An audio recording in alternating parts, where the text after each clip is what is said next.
Meanwhile, Trump's border chief under fire for denying reported facts about conditions at Trump administration migrant facilities. He will also testify next week. We're going to get into that later. And Democrats rallying around this new challenger to Mitch McConnell. Wait till you hear how much money she just raised. So we have all that in the show. But we begin with these new clashes over the Mueller hearings, now 1 week away as of tonight.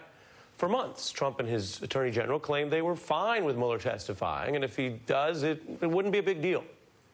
That bluster, though, is already giving way to some kind of palpable fear, including this new report that the Trump DOJ wants to silence Mueller's deputies from testifying at all, even in closed session. And now Trump's personal lawyer, Giuliani, joining Trump allies to blast these hearings before they begin. A bunch of unethical, disgraceful prosecutors, which is what they are. And all this lionizing of Mueller is disgraceful. He was a hitman. When it comes to Mr. Mueller's testimony, I think we've got a lot of questions about bias, about how he assembled his team. I think we also want to know why he flipped the expectation that Americans are innocent until proven guilty. I think he's going to have a tough time Wednesday. It's not going to go the way the media thinks. Mr. Mayor, good to see you. I doubt it. And, you know, it'd be very interesting to see if he does another stumbling and bumbling. Another stumbling and bumbling. Now, Rudy Giuliani himself has been criticized for bumbling legal presentations. Right there, he's opening a new line of attack on Mueller's demeanor. Others making vague aspersions about Mueller's team and their independence. And it's not just a PR battle. The story I just mentioned is important. Privately, Trump's DOJ has been now exposed for trying to derail the planned testimony from some of Mueller's deputies, trying to block two of them who have already agreed to speak with lawmakers behind closed doors. The New York Times here reporting the DOJ has instructed these two men not to appear, and they don't even work at the DOJ anymore, which means they probably cannot be legally forced to stay quiet. But this reporting notes a chilling effect when the DOJ tells longtime employees to be quiet. Now, this story has not yet gotten a ton of attention, and there's, first of all, a lot going on, and second, this is playing out in secret lobbying, in private, backroom D.C. skirmishes. But think about what it suggests tonight. There can be valid reasons to argue some officials should not testify in public hearings. Security concerns, classified material. And that's when there are debates about tackling topics in closed session. In fact, Bob Mueller himself has repeatedly told Congress he prefers to take on certain items in private session. That's something we found he said repeatedly in the 60 different congressional hearings he's done over his long career, which we scoured for clues on next week's hearing. But tonight we actually have something different. It's Donald Trump's handpicked attorney general trying to prevent testimony that is explicitly, carefully slated for this private session with the very members of Congress, like the Intelligence Committee, who have the highest clearance to handle secret information. If this sounds bad, that's because it looks bad. The DOJ trying to stop private testimony, raising questions 1 week out from these hearings. First, obviously, what are they afraid of? If these Mueller prosecutors, think about this, I'm just going to say it in English. These were the people that this same Justice Department trusted to handle the most sensitive evidence for years of this probe, to interrogate and arrest and lead to the imprisonment of people. They handled all of that. And now the same DOJ says they can't be trusted to talk to authorized members of our government? Suspicious. Now, the Trump administration isn't saying much about their angle here. If they had a public defense, I would, as I do, I would report it to you. And interestingly, the Democrats in Congress leading the hearings, they're not saying much either.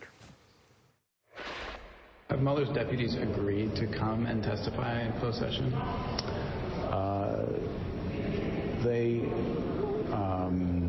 They have agreed to meet with our committee in closed session. And I'm not going to get into specifics. May very well be his deputies. And do you know how many of them it would be if it's going to be not Mueller, but rather his deputies? Probably one or two. And which ones? I'm not going to say the name. I knew you weren't, I could tell, but I have to ask. Now, those same committee chairs do say they're not going to be intimidated out of the plan. Of course, the Attorney General, Bob Barr, does not want Mueller to testify. He doesn't want to be contradicted in his lies and misrepresentations. I'm sure he would be thrilled if his misrepresentations were the last word, but we're determined to make sure that's not the case, and we look forward to Mr. Mueller's testimony. So take it all together tonight, 1 week out. these Democratic chairmen, they sound pretty confident. The Trump administration sounds a little shook, now apparently afraid of even private testimony or Mueller talking about his report in public. So what is scary? What has them shook about the facts? What is scary about a 400-page pile of evidence? Bob Mueller already wrote the story of our political lifetime for all to see. To quote the late, great prodigy, he put our lifetime between the paper's lines. Next week, some of those paper's lines may come to life on TV, whether that scares the Trump administration or not. I'm joined now by Jason Johnson, politics editor for The Root, criminal defense attorney Caroline Polsi, who represented guilty Trump aide George Papadopoulos and knows a thing or two about this probe, and former federal prosecutor Glenn Kirshner, who knows a thing or two about Bob Mueller, having worked directly for him, you see it right here, at the D.C. U.S. Attorney's Office. Great to have all of you here.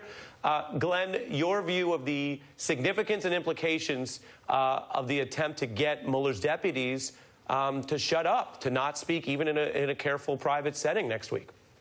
You know, Ari, you ask, what are they afraid of? Because they've gone around crowing about how the Mueller report established no obstruction, no collusion.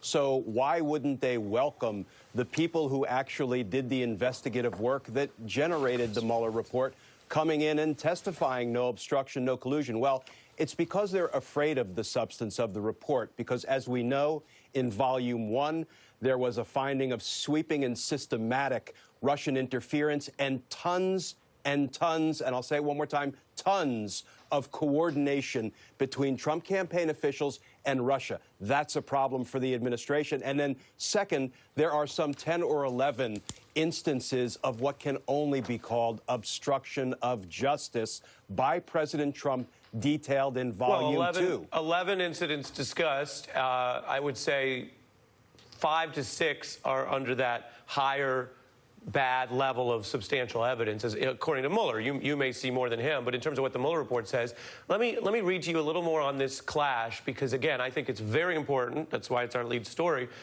where you have the DOJ acting like they're cool. Oh, yeah, do what you want, and then privately dropping the hammer. Reading from the Times reporting about these Mueller deputies, Zebley, considered Mueller's closest associate, former chief of staff, functioned in a similar role in the special counsel's office. The other gentleman prosecutor here, Mr. James Quarles, worked as a Watergate prosecutor, heavily involved in the team's investigation into whether Trump's attempt to impede investigators constituted obstruction, and was the lead intermediary with the White House.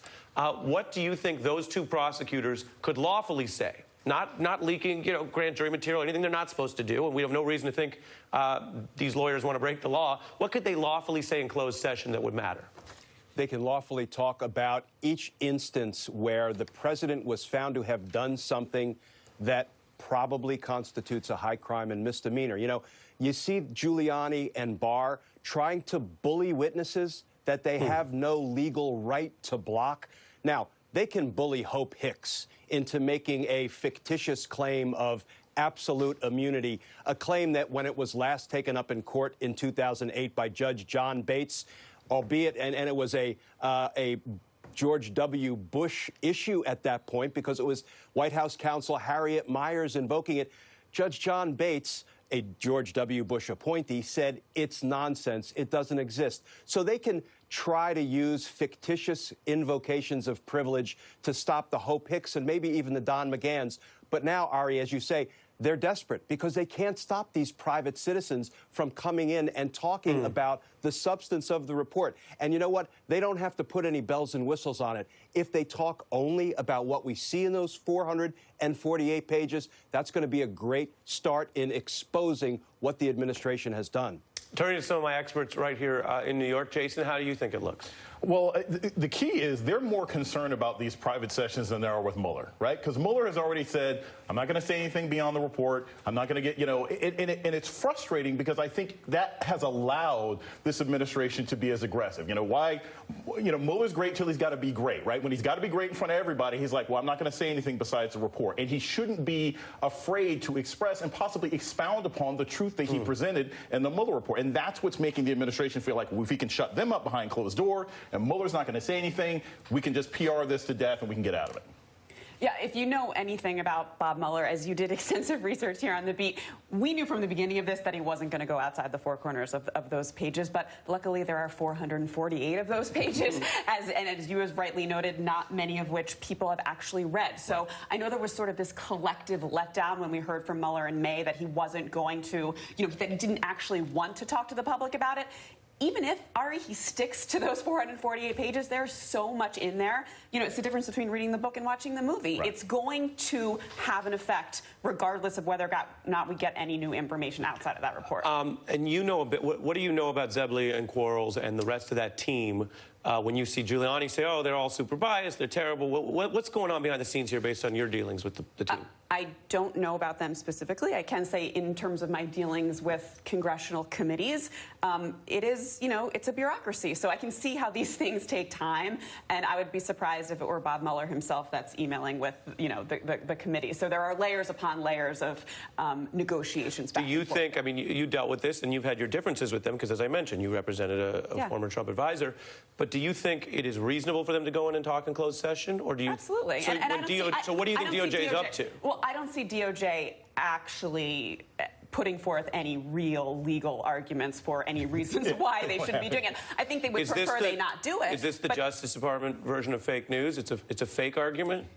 I don't think it's a real legal argument, and which is why we don't have anything, on paper from them. No, if we did, I would quote it. Exactly. Right. So I don't see them pushing this beyond just we would prefer you not do it. I don't see them. So you think they're rattling the cage a little? Potentially. I mean, look. There are reasons they wouldn't want them to talk, obviously, but there's nothing really legal there. And they're also kind of working the refs here. Because, look, at the end of the day, you're telling private citizens, don't listen to Congress. Don't respond to subpoenas. And that is a larger problem that we've seen with this administration, that they basically ignore the law whenever it's something that they don't like. So they figure if they can make enough noise, maybe they'll make either of these testimonies, maybe they'll make them nervous, maybe they'll make the Democrats nervous. None of that is going to happen because at the end of the day, these are private citizens and they want to talk. And that brings us to the Bill Barr of it all, Glenn. I don't know, when you were at DOJ, did it have as much trolling? Because Bill Barr loves to troll. You're familiar with that internet term? It didn't have any trolling. No trolling. So here's a guy, and again, I've said this before on my show, and I'll say it again. No one is accusing Bill Barr of breaking a law. It is not, at this point, something at that level. But he very clearly hijacked a very serious legal process to make a spectacle of his version of events to override the serious independent investigation that occurred. A lot of people are critical of that, including people that were formerly quite supportive of his credentials. And here is Bill Barr, that's why I say it's a troll. Here is Bill Barr, Mr. 4-page summary, out there taking a shot, a little, neck shot at Mueller before this thing starts, accusing him and the Congress of making the spectacle, which is very trolly. Take a look. I don't think that serves any purpose, dragging Bob Mueller up if he, in fact, is going to stick to the report. It seems to me the only reason for doing that is to create some kind of public spectacle. Glenn, is that right? Yeah, well, this is the same Bill Barr who said maybe a month ago, I have no problem with Bob Mueller coming in and testifying about his investigation, his findings, and his conclusions. So Barr is becoming about as consistent as Donald Trump. Barr is also the person that in one breath says, I'm going to recuse from an investigation, and then turns around and says, nah, just kidding, I'm not going to recuse. So, he really is becoming less and less credible and reliable. And, he's doing harm to the department, and I think he's an embarrassment to the people that are working for him. Caroline Polsi, I want to thank you as always for joining us. I want to mention Jason and Glenn coming back to you later in the hour. Also, a programming note as we talk about Mueller. We are debuting a special on the Mueller report called simply What You Need to Know. It is about what's in the report and the facts, and you can adjudicate